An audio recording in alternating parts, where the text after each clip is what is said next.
أعوذ بالله من الشيطان الرجيم بسم الله الرحمن الرحيم واضرب لهم مثل الحياة الدنيا كماء أنزلناه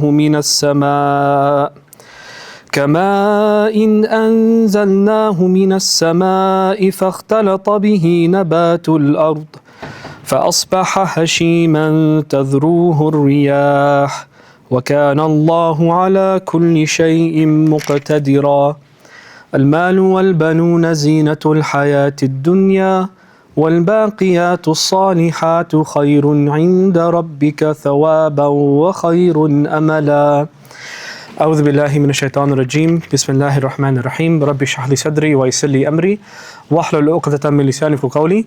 Salam everybody. How are you guys? Good, alhamdulillah. I'm good too, thanks for asking. Good to see you guys. So listen, let's just jump right in.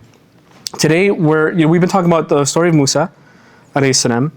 I'm going to take a little bit of a pit stop to zoom in on what we started last time a little bit, and then we'll move on inshallah next time. So let me do a recap of the situation that Pharaoh created, and I want to apply it to us today. That's what I want to start off with, okay? If you weren't here, I'm going to catch you up to speed. I want you to imagine up here, this is Egypt, because I'm very creative. The gray box is Egypt, and then different kinds of people live in Egypt, okay?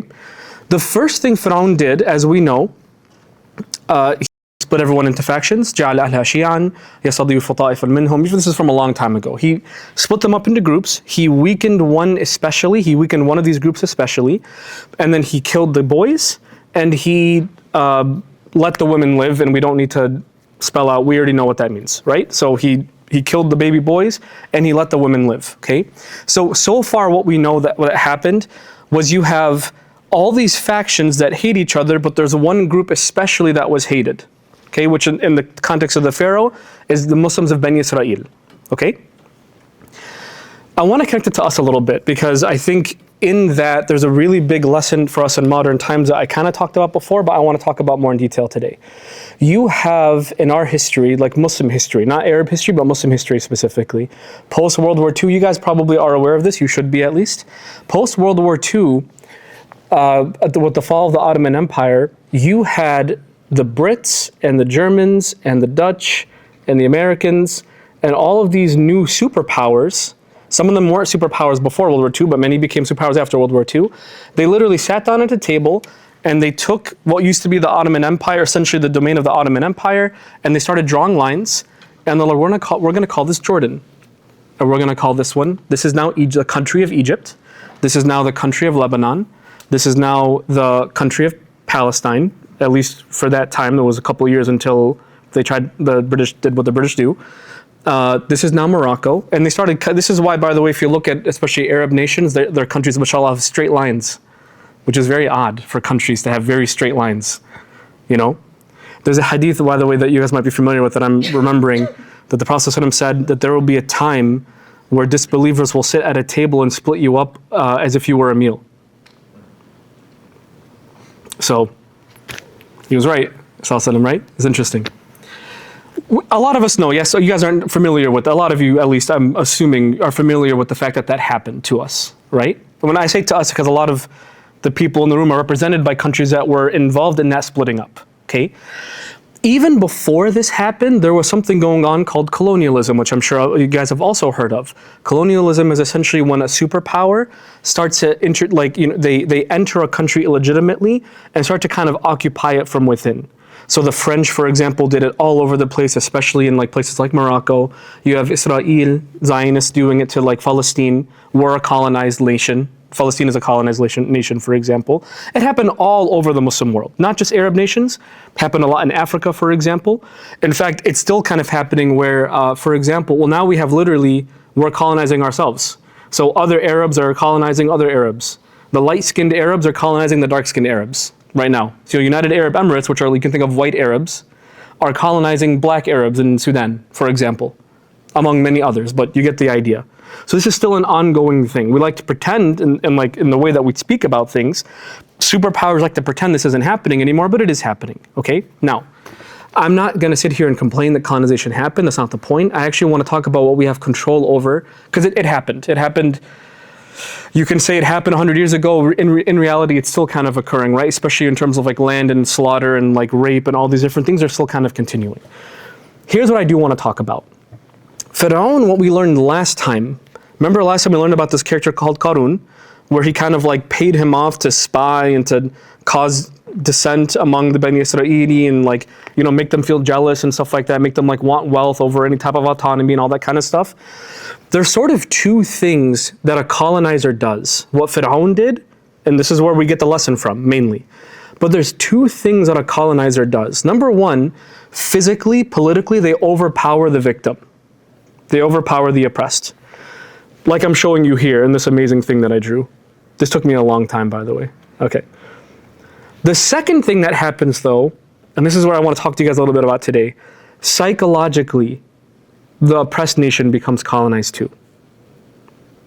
I want to introduce you guys, I'm going to read a little bit of an article of someone that read a bunch of books on colonization, where there was one author in particular that she liked. I'll give you the link to the article if you guys want to read it, where he argues that colonization is as much a psychological experiment as it is a political one.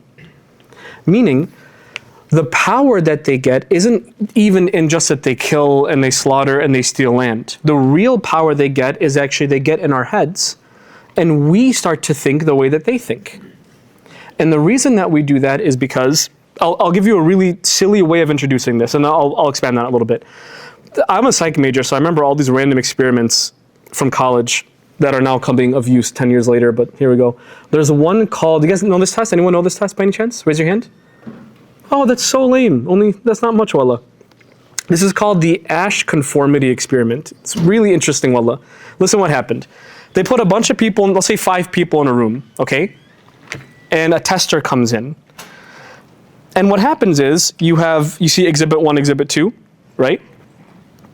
They said, okay, exhibit 1 on the left, I want everyone in the room, one at a time, tell me which line, A, B, or C, matches with the line in exhibit 1. Which of course, what's the answer, everybody? A. It's very evident that it's A. Okay, here's what happened. They asked person 1, and they actually kind of hired person 1 through 4. Number 5 doesn't know that this is going on.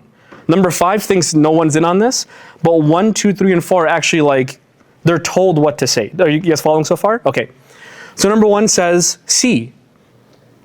And in this test, because it's all recorded, you can look this up on YouTube. Person 5 is like, this guy dumb? And then number 2, like whatever, person number 2 goes C. And person number 3, which line is like exhibit 1? C. Person number 4, C. When it comes to person number 5, who obviously in their head, what are they thinking? It's A. No, actually. They're thinking it's A, like they know it's A. You know what happens, subhanAllah, nearly 40% of the time? They will pick C. And they will pick C because it's a conformity thing. They know that it's stupid easy for a reason. You know what I mean? It's not a complicated question. A 5-year-old could answer this question, literally, right? My daughter might even come close. She's 3 months old, right? MashaAllah. You see what I mean? But the point was to show not that this is difficult, but when other people sort of set the standard for you, it's really difficult to go against that wave. That's why it's called the Ash conformity experiment. You guys following so far? This is a really, really basic, bare bones way of explaining what happened to the Bani Israeli Muslims under the Pharaoh, and what even happened to our parents and grandparents. And by extension to us, what happened to us. Is that people set the stage for us for what the truth was. And because any resistance to what that truth is, and I don't mean resistance necessarily as violent resistance, I mean people, for example, if they grew a beard in public or they wore hijab in public, they'd be ridiculed. They would be publicly ridiculed, yani. There would be sanctions against them economically, that they would have to pay a fine. Someone would be jailed, and there would actually be violence practiced against them. We know this from a lot of our countries, wallah, that if you wear a hijab in public, you're going to get whipped.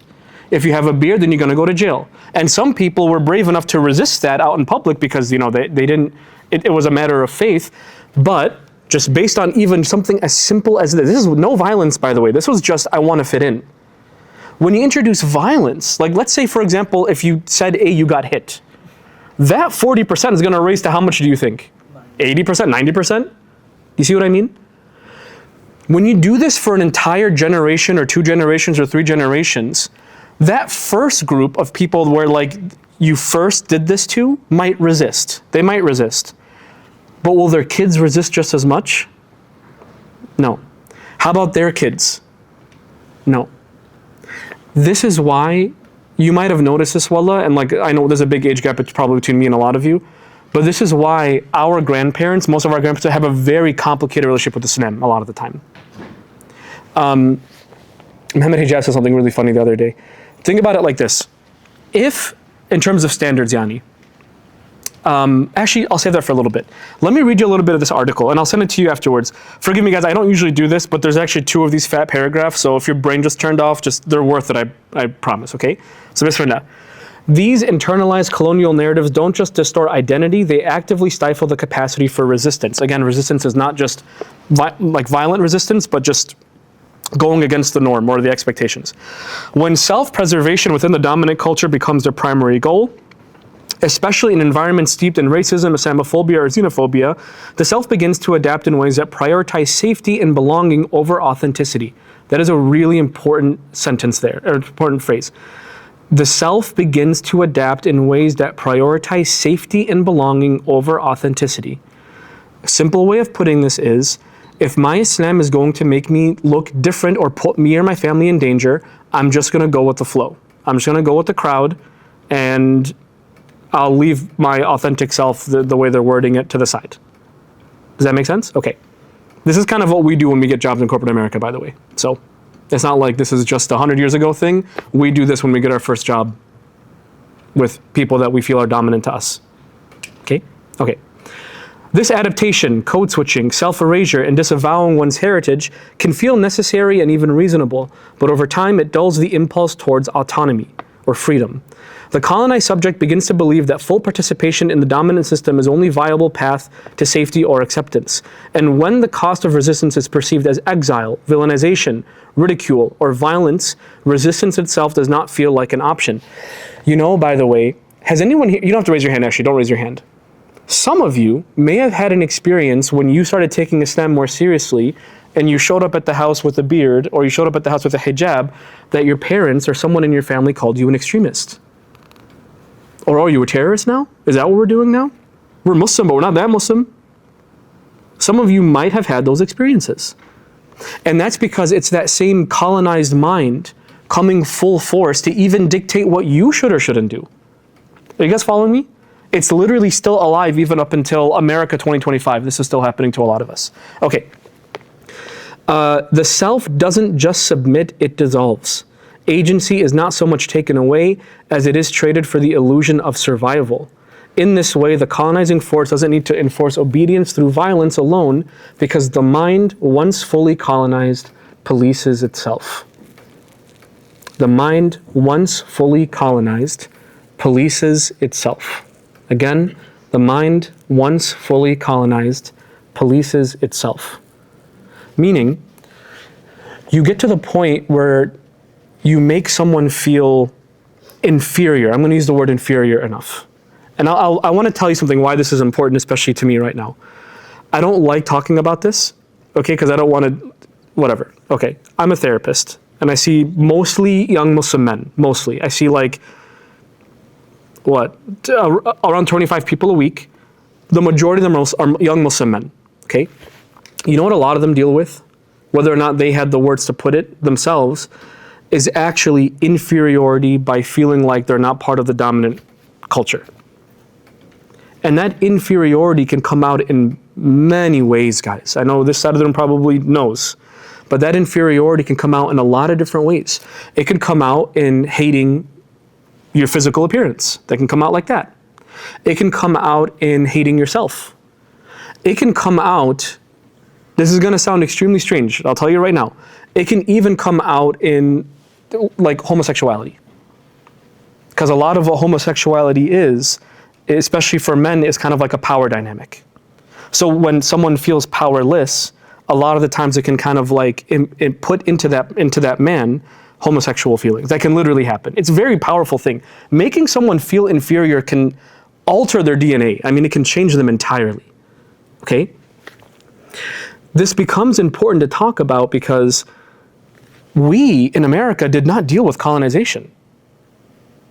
Maybe your father, my dad dealt with it. My dad dealt with it, you know, face to face. He was born in Palestine, grew up in Palestine. He had to stop at the checkpoints on the way to school. He was beat, put in jail. He's seen friends in front of my mom is in the audience. She's been hit by rubber bullets for throwing a rock, you know, mail order order. She had to like go into hiding, and you know what I mean, and otherwise she'd go to jail. Our parents have these, we don't have these stories. But you know what we still have? The feeling of it. We still have the weight on our minds that if I act in a way that isn't with the norm, I might be in trouble. Do you see what I mean? I'll give you a personal story. This is something that happened to me. I have a vivid memory of this. Wallah, I was 7 years old, and forgive me for getting too personal, but I think it's relevant probably to a lot of the room. I was 7 years old, and I was in the living room, and I saw, you know, because like our Arab parents always have like Al Jazeera on, just perpetually, right? That's like, it's on, whether or not they're awake even, it's just going to be on. So Al Jazeera was on, and it showed, you know, they used to, I don't even know if it was Al Jazeera, but they used to show this like loop of, astaghfirullah, I forgot his name, but this man and his son, and the son died in this moment. He was like behind the ledge in Palestine. You guys probably know the image. Naam?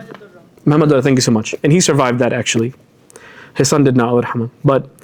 And it played on repeat, and there was other things, and like people getting shot, and these men in uniform, I don't know who these men in uniform were, I have no idea what was going on. And I saw it, and I was like, who is that? And they're like, this is Palestine.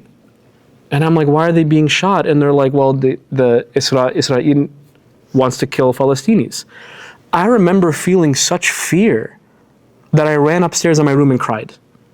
Because I thought in my 7-year-old brain, they're gonna come and get me. Do you see how they literally, to a 7-year-old that never experienced anything himself, never directly experienced any sort of colonization, any sort of oppression. I was born there, but like it barely counts. I moved here after like 2 weeks of me being born. My dad did the annoying thing of like, he's gonna be born in Palestine. You know what I mean? And then you know what I mean? I'm naturalized, so now I'm in trouble. I think Trump made me illegal again. Anyway. You see? But anyway, I never experienced it myself, but it doesn't matter anymore. They just inflicted that same emotional, psychological weight on me, even though I never experienced it. Do you see what I'm saying? And when you do that enough times to a man, to a woman, they're going to feel like, you know what, I'm going to drop anything that makes the oppressor mad at me, and I'll do whatever they want me to do. And I'll even start fighting people who tell me that I should act like a Muslim. I'll argue against them. I'll give you one other experiment because it's hilarious. You guys ready? Okay. Jaman, you're gonna know this is famous Amos, the chimpanzees. Yeah? Okay.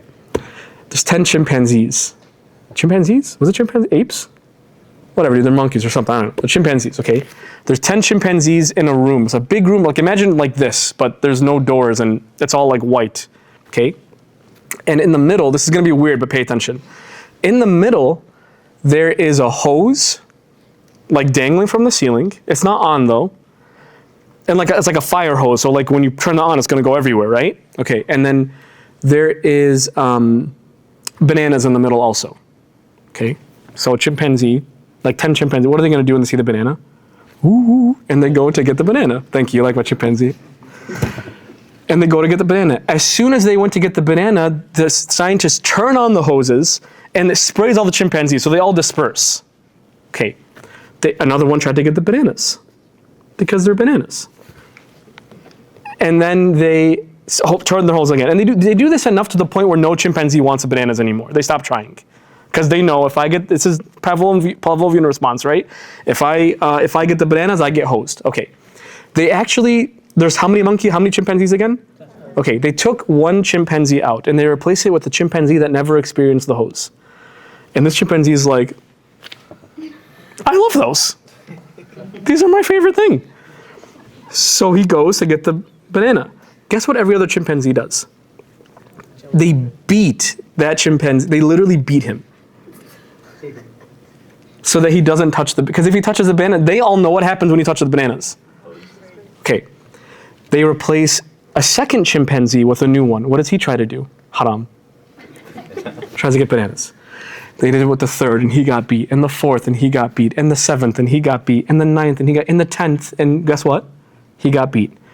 At this point, they replaced the 10th. So no chimpanzee has ever experienced the what? And they still won't touch the bananas. They never even experienced the hose. But they sort of just learned from the previous generation, you can say, poke poke, from the previous generation, there's a line here and I can't cross it. I'm not allowed to cross this line. You see how powerful this is? I'm going to give you an example of this with the hijab. I thought that from the article that I really loved, this is the second and last paragraph. I normally don't like doing this, but I just love this a lot, and I've been trying to read more lately, so sucks for you guys. Okay. Amazing quote. She who sees without being seen frustrates the colonizer. You guys have heard this quote before? Yeah. Beautiful. She who sees without being seen frustrates the colonizer. Talking about women who wear hijab. Okay? In a world that necessarily commodifies women's bodies, reducing their value to sexual visibility and desirability, the hijab is perhaps, the most disruptive anti-colonial symbol. It is a conscious refusal to let a woman's woman's worth be defined by how consumable she is. Amazing choice of language. It is a conscious refusal to let a woman's worth be defined by how consumable she is speech. Fanon, after his time in Algeria, understood this. Fanon is like the author that she's basing her article off of. The hijab creates space for women to reclaim and uphold inherent value to exist with subjectivity intact. You do not get access to me unless I choose to grant it. In colonial contexts where the visibility of Muslim women was often politicized and used to signal progress or liberation, I'm going to shut up for a little bit. To signal process or liberation, the hijab became threatening because it symbolized absolute autonomy and a resistance to being read and redefined. In this sense, the hijab is an act of radical self-possession. It frustrates both the colonizer and the capitalist logic that ties a woman's value to her sexual currency. She sees, but she is not automatically available to be seen, and in that refusal, there is agency. Damn. Beautiful. Beautifully well put, subhanAllah.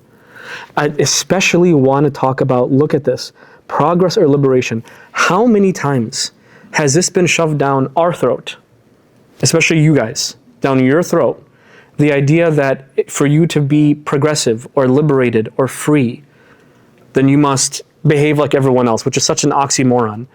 To be free, you must behave like me. It's such a weird thing to push down our throats, but wallah, it works. This, even by the way, guys, it actually encroaches on our values too. Okay, so listen to this. Hamid Hijab said something interesting the other day. He said, I'll just say what he said. Imagine that a Muslim woman wearing hijab walks down the street and someone goes, hey, why do you wear that? Actually, no, imagine not a Muslim woman, imagine a homosexual man goes down the street and someone says, hey, why are you gay? Some of you probably shuddered because you're not allowed to ask that question in our country, right?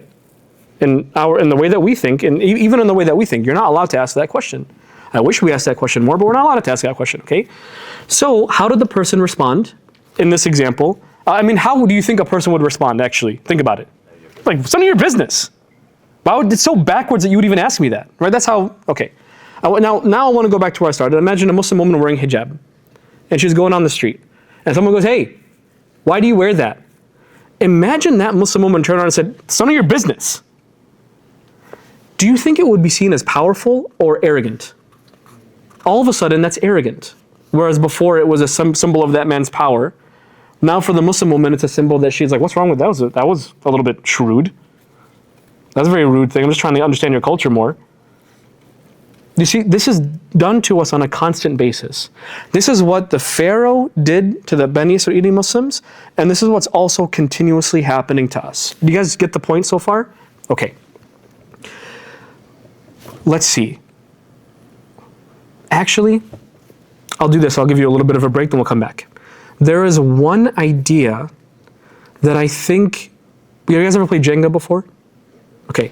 There is one, you know that annoying piece you're not supposed to touch, but your annoying little brother touches because he's annoying? Okay. There's one Jenga piece in this whole thing that, in my opinion, that was installed in our heads. And I think, to be honest, it's still in our heads, especially, I'm not gonna lie, I'm gonna call it the Arab community a little bit. We are suckers for this idea, okay? The one idea that I think is in our head that was put there for us, because you can kind of imagine what happened was they opened up our head, they took away any like Islam or values or culture, and they kind of put in whatever they wanted us to believe, and then they closed it and welded it shut, okay? There's one idea they kind of put in our head that I think becomes the crux of everything else. It becomes kind of like the foundation of every other idea, and that idea is materialism. Okay, you've heard this word before. I'm gonna give you this definition, and I'm gonna give you a break and give you Allah's definition afterwards, okay?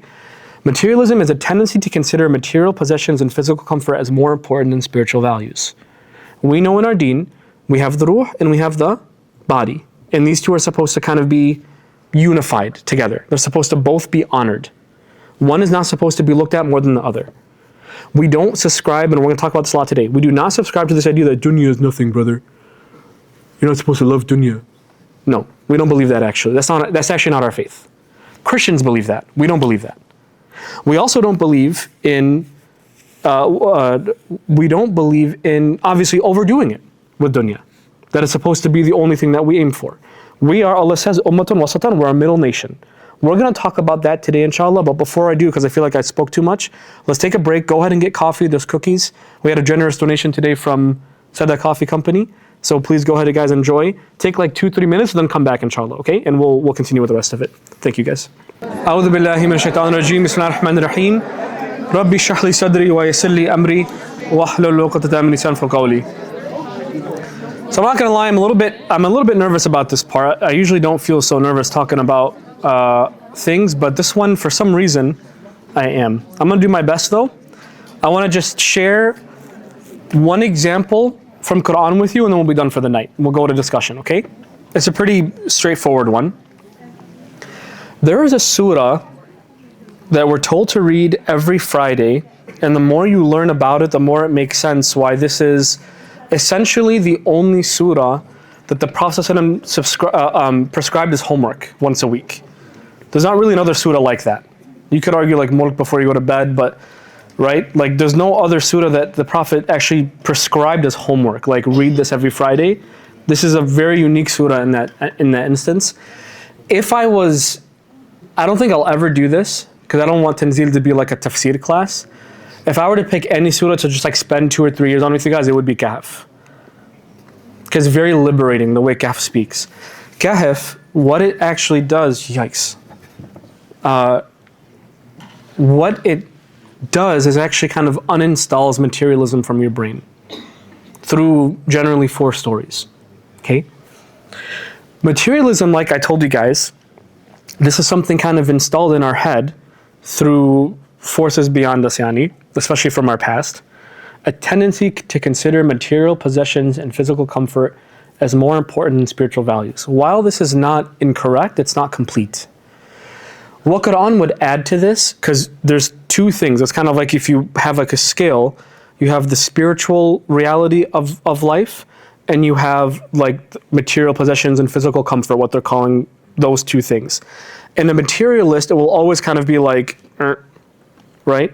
Spirituality is, even if it exists, we don't really care about it as much as long as I'm paid and I'm comfortable, then that's kind of it, okay? They judge everything by the material. I think, from what I learned in Quran, it would be more than just material possessions and physical comfort. It would be literally judging anything by how you see it. Anything. I'll give you an extreme example. You guys ready? I'm gonna go like 0 to 100 right now, so brace yourselves. If you were to see a lifeless corpse on the streets of Gaza, the materialist would think they lost. They failed. She died. He's dead. What a waste. And the Muslim, the believer, would say he succeeded. It literally becomes, like this is, I often describe Quran, and especially Surah Al-Kahf, like a pair of glasses where you see things for what they are. That's what Surah Al-Kahf kind of does to your brain. is you start seeing things for what they are. You start seeing like the invisible aspect of life. You no longer see that dead body as a waste, actually, which in one sense it is, don't get me wrong, right? But you also see a part where that person succeeded. That person was patient and they succeeded. That's not something the majority of the world has. Even most Muslims, actually, they don't think that way. That doesn't mean we're okay with that happening. That's not what I'm saying whatsoever. You guys understand I'm trying to be balanced with it. Okay, good. Okay. So what I would add to this, I think, is something that I think Quran would add is not just material possession, physical comfort. We don't judge anything by actually what it looks like physically. Okay? We try to see what's behind it, always. The Arabic word tadabbur, which you might have heard before, tadabbur, we're supposed to do tadabbur with Quran, which means to think deeply. And tadabbur literally it comes from dubbur, to see what's behind what's being said, what's being hidden. Okay, I want to give you guys one example from Surah Al-Kahf that I feel like kind of summarizes it for the most part. And I want to give you that example, and I will tell you something. I was telling Omar, I'm going to be completely honest with you. I don't feel like I fully understand the example. I don't usually admit that, unless it's true, but it's true this time. I don't know if I fully understand it. Well, I'm not going to lie to you. I'm actually kind of hoping you guys help me out a little bit. I want you to pay attention. There's something I got from it that I learned that I want to share with you guys. There's like 2 or 3 other like interpretations I've heard that to me, I don't know, it was hard for me to kind of grapple with. But I want to give you just the one that really hit me that I use on a daily basis, and then I want you guys to think for yourself. So I'm going to give you the example. Remember that the purpose of Allah giving an example is to teach you a spiritual lesson using material means. Yeah, see, I know when it happens. To teach you a spiritual lesson using the physical means. So in this example, Allah is going to talk about plants and rain, but He's not really talking about plants and rain. Okay, so we're going to have to like kind of again see what's behind this. Allah said, He opens up, وَضْرِبْ لَهُمْ مَثَلَ الْحَيَاةِ الدُّنْيَا, and strike for them the example of the lowest life, or you can say this life. Hayat dunya is like everything that we're in right now. Kama'in, it's like water. It's like some water. Kama'in anzalnahu min as-sama'. It's like some water that we sent down from the sky. فَاخْتَلَطَ بِهِ نَبَاتُ الْأَرْضِ, and then that water mixed together perfectly. I'll talk about that word in a second.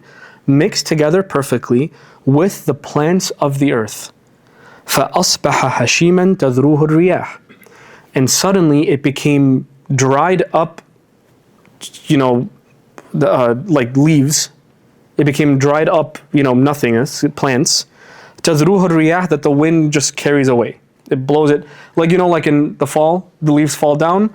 If you leave a leaf there, it kind of decomposes, it becomes like dust, and then that's hashiman tadruhu riyah, dust that the wind just scatters around. وَكَانَ اللَّهُ عَلَى كُلِّ شَيْءٍ مُقْتَدِرًا, and Allah has been capable over every single thing. And muqtadir here also, He's been not capable necessarily, but calculating. He calculates everything. وَاللَّهُ عَلَى كُلِّ شَيْءٍ مُقْتَدِرًا. Allah calculates everything, is what's being said here, okay? So what is physically happening? Allah is saying that this life is like water that comes down from the sky, and it mixes with plants. And then all of a sudden, He skipped the plants growing, by the way, didn't He? He didn't say, oh, then the plants grow up. He said it mixes with the plants, and then immediately what was the image? It became dust. And winds are scattering. Okay. It makes sense so far? You have it in your head, right? I didn't put it up here because I didn't have time. Okay. Anytime Allah talks about water in Quran, when He uses an example and talks about water, and of course there's other ways to think about it, I'm sure, but the way that I've learned it, okay, because I don't want to limit Quran in your head. You guys think of it the way that makes the most sense to you. But He always says water that we sent. Notice how we said that, water that we sent down from the sky, right? Not just water, but water that we, meaning Allah, sent down from the sky. Okay. There are three things, not including water, that Allah says we sent it down from the sky. 3 things. Number 1 is revelation. Quran was also sent down from the sky. Inna anzalnahu fi laylatil qadr. We sent it down on the night of power. Okay. The ruh came down from the sky. Like your soul also was from the sky. Your body is from here, and your ruh and your soul comes from above. And the third thing is generally any decision of Allah. A decision of Allah comes down. and then it gets played into reality. So what are those three things again? Number one is revelation, so Quran for us, but any revelation. Number two is the ruh, the soul. And number three is, I'm going to package these together. What comes from the heavens, from what is divine in this example here? Because you have two elements. You have the water coming from above, and you obviously have the earth. And these two together create life. You guys following so far? You have one element that's heavenly, that's divine, you can argue. Okay? And then you have another element it's just dirt. That's all it is. Nabat al-ard. Plants of the earth. It isn't until these two components come together that what gets created? Life gets created. Meaning, you have physical reality that you see. This is, again, I want you guys to think about this for yourself, but here's something I want to share with you. You have a physical reality in front of you. Like, look at your hand. By the way, in your hand, you're made of water. Do you see water in your hand? Do you see a jug of water when you look at your body? I do, because I need to lose weight, but you get the idea, right? When you look at a plant, by the way, do you see the water in the, even though a plant is like 90% water, do you see water when you look at a plant? You don't see any water. You just see the plant. You don't see this like software in it. You don't see the water in it. Maybe if you cut it up and squeeze a little bit, you get some water. Because it basically acts like a highway, subhanAllah. If you ever look at even like a leaf, if you look closely at a leaf, those veins are just a highway for water. That's what those veins are on a leaf, subhanAllah, right? You don't see the water in a plant, the same way you don't see the water in yourself. But you know it's there, otherwise it wouldn't be a plant. It would just be dust. You know you wouldn't be alive without water. If you became dehydrated, literally that's like old age. The older you get, the more dehydrated you look. The water starts to leave you. Imagine a plant right now, and I put it under a sun lamp. You know, like those sun lamps, like really hot lights. And I turned it on and did one of those like fast motion frames. What would happen to the water slowly but surely? Starts to evaporate, and then what would happen to the plant? It would shrivel up, wither, and become dust, تَذْرُوهُ الرِّيَاحُ, and wind would take it. You know what I learned from, something I take from this? You can take a lot, I'm sure, wallah, but something I take from this. When you remove purpose from this life, life becomes as useless as hashiman tadruhu riyah.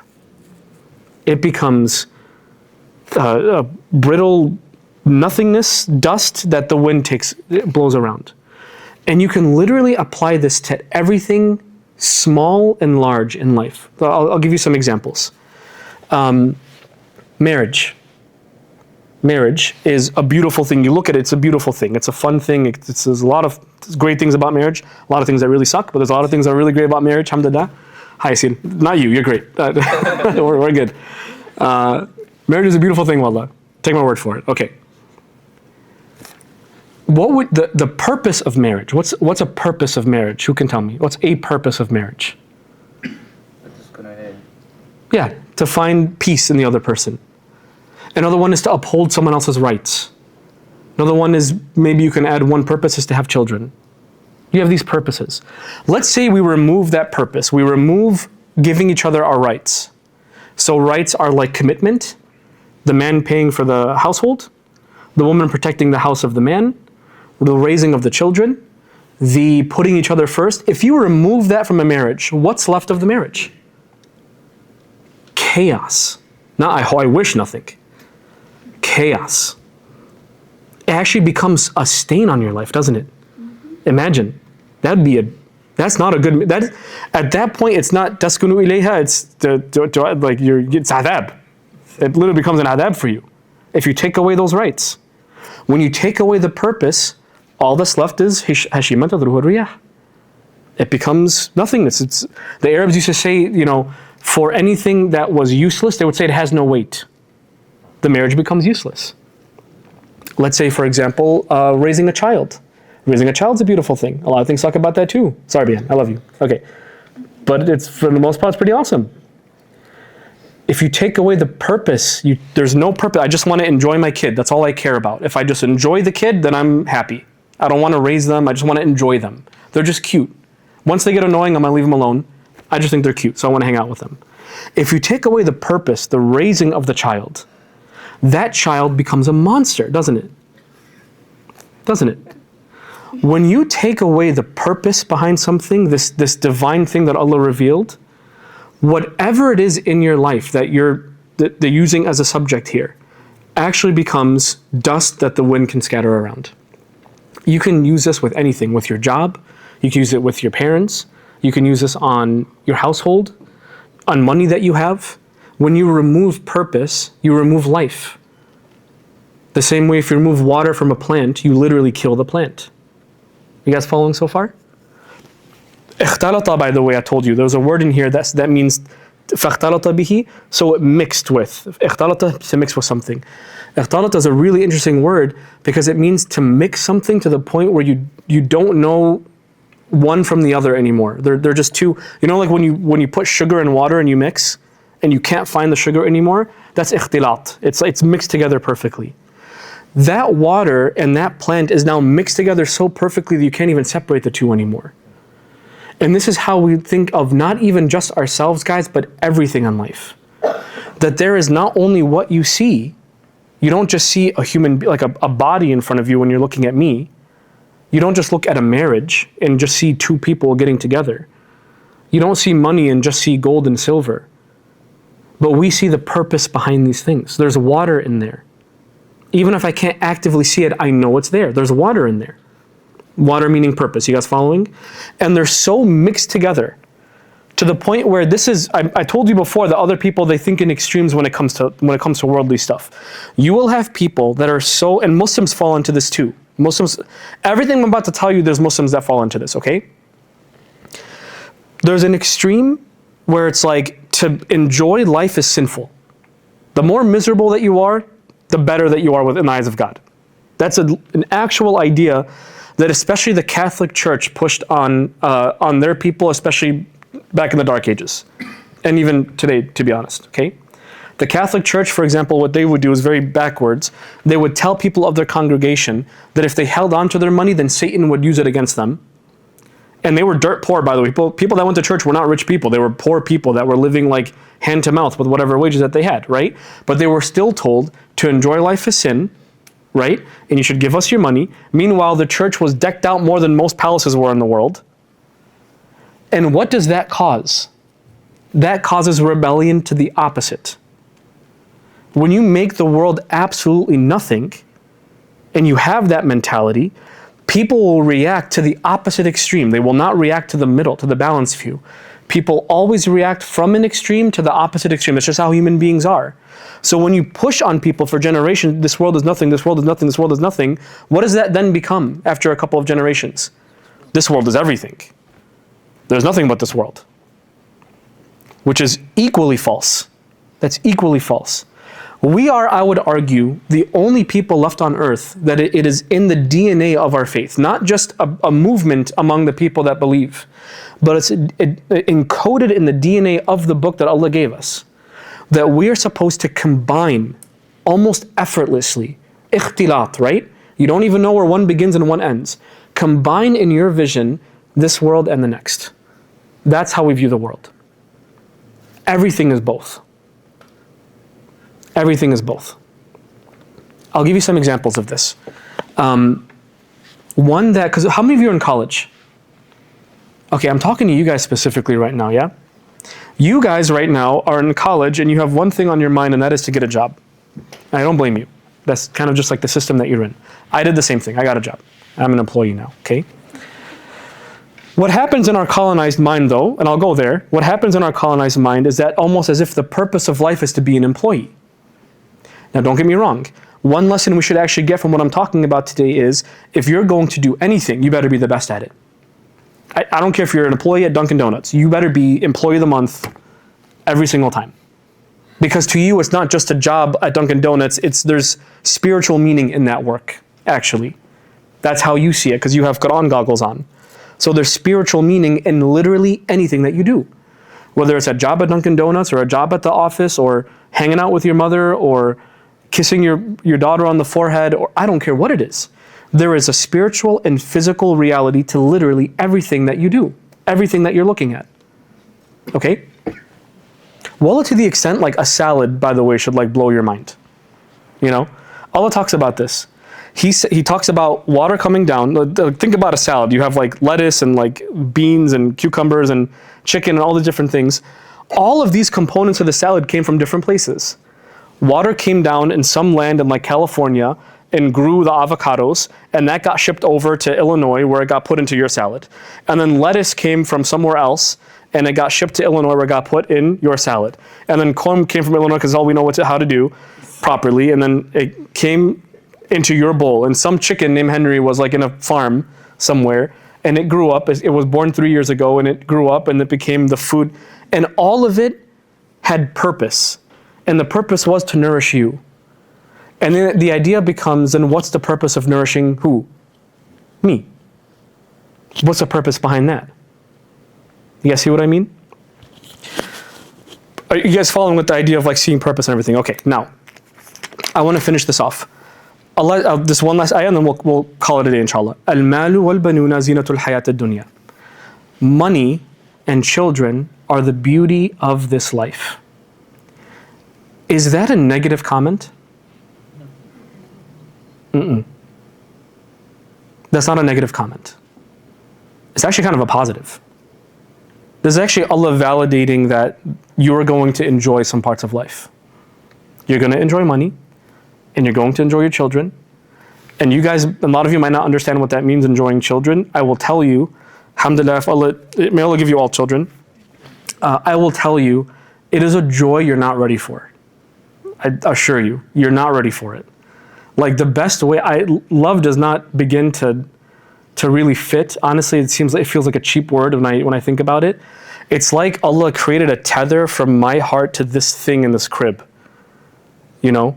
And it's only one way. Like anything that happens to her affects me 10 times as much. She'll never understand. It actually reminds me a lot of Allah, really. She'll never understand how much I love her. Like it won't even be a concept in her until maybe when she has kids, she'll be able to kind of piece it together. But much like how we don't know how much Allah loves us, that girl will never understand what I feel for her. You know? But even these joys, they're all, how does Allah describe them? They're just the beauty of this world. وَالْبَاقِيَاتُ الصَّالِحَاتِ, and the remaining things that happen to be good, خَيْرٌ عِنْدَ رَبِّكَ ثَوَابًا, are better with your master as a reward, وَخَيْرٌ أَمَلًا, and they are better to put your hopes in. You know what that means? I love my money, and there's nothing wrong with that. I love my daughter. There's nothing wrong with that. Actually, it's quite the opposite. It's even beyond nothing wrong with it. I get reward for loving my daughter. I can get reward for taking care of my money. I can. I can get reward for making more of it. I can get reward for becoming a millionaire. I can get reward for having another child, and another one, and another one. I get reward for playing with her, for enjoying her. I get reward for it, inshallah. It's actually literally quite the opposite. Even just being in this world with the right intentions, genuinely being in this world, you are actually earning what Allah is calling here al-baqiyatu salihat, the remaining things that are good. You know what that means?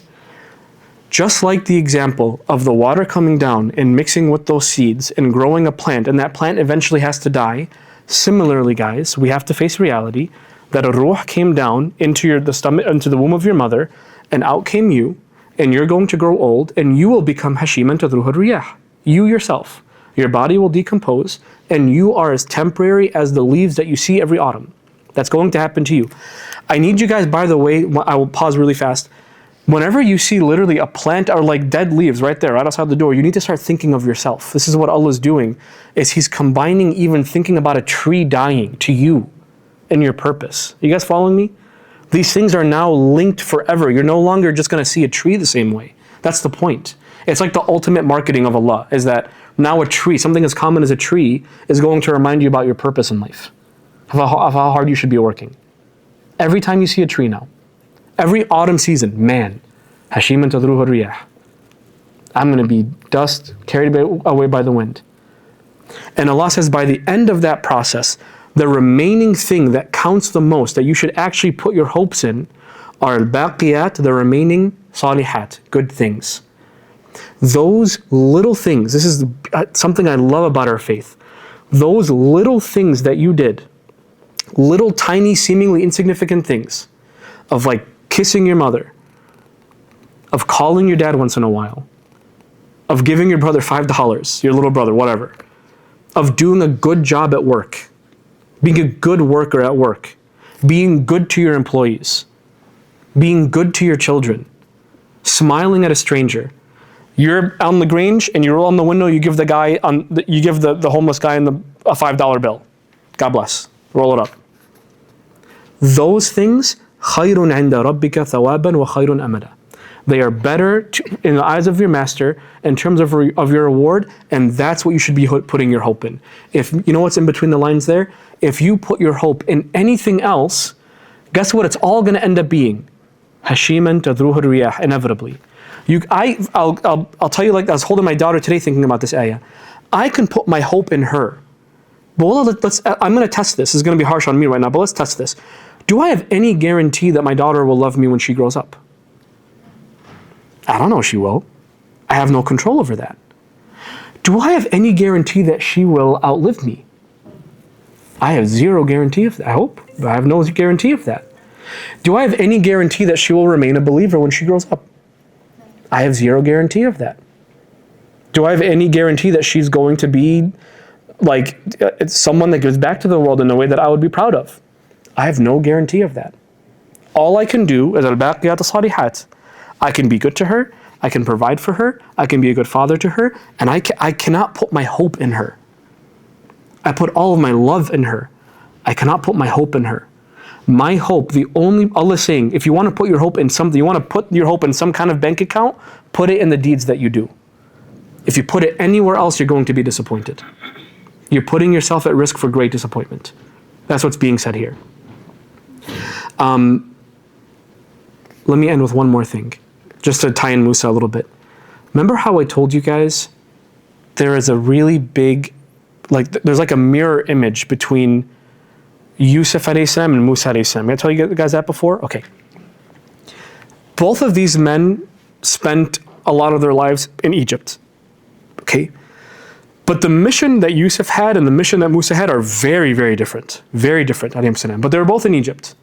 The mission of Musa alayhi salam was to warn people and to get them into the deen, to spread spread Islam in Egypt. That was the point of Musa. That was his main goal, was to spread Islam in Egypt. Okay, was Yusuf's goal to spread Islam in Egypt? Actually, no.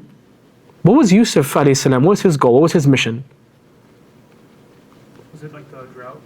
Yeah, his was actually using his skills in economics, because he got a bachelor's just by listening to politicians in the household he grew up in. He got university of wherever he lived. And he used that knowledge to actually save Egypt from economic collapse. That's actually what Yusuf did. You know what that teaches us, wallah, and this is especially for the college students here?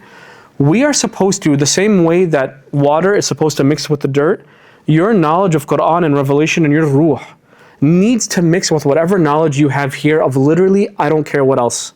It could be psychology, it could be economics, it could be political science, it could be healthcare systems. It literally doesn't matter. That is supposed to mix together, because I will give you one more example, then I promise I'll shut up, okay? When you have worldly knowledge with no soul, you know what happens? Ugliness and death happens. Think about, for example, the pharmaceutical industry. Pharmaceutical industry are people with amazing knowledge of medicine and healing, amazing knowledge of healing. But are they using that knowledge to actually heal?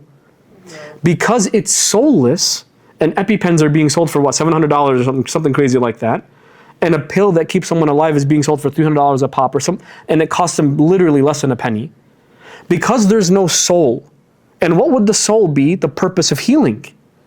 Because you remove the water, this thing becomes less than useless. It becomes a detriment to human life. You and I need to use, like mine is psychology. Mine is social work. Yours might be what Khalid has, for example, trading. Yeah? Like stock trading. I don't care what it is. Whatever it is you're doing, you need to think of what is the purpose that Allah wants me to combine with this thing that He's teaching me. Because He's the one educating you right now. You need to constantly keep that in mind.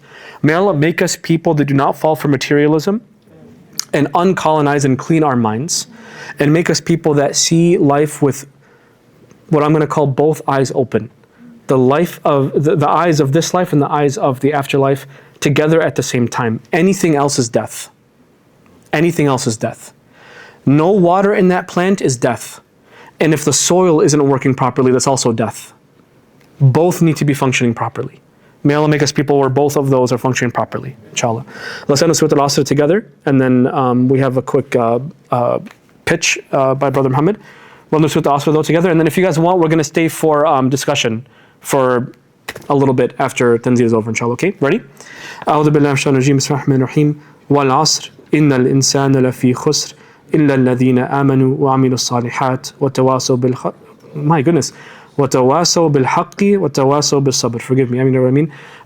Allah says, I swear by time that's running out, every individual human being is drowning in loss, except for those who believe and do the few good deeds expected of them, and invite others to the truth, and invite others with patience. May Allah make us among them. And we'll see you guys next time, inshallah.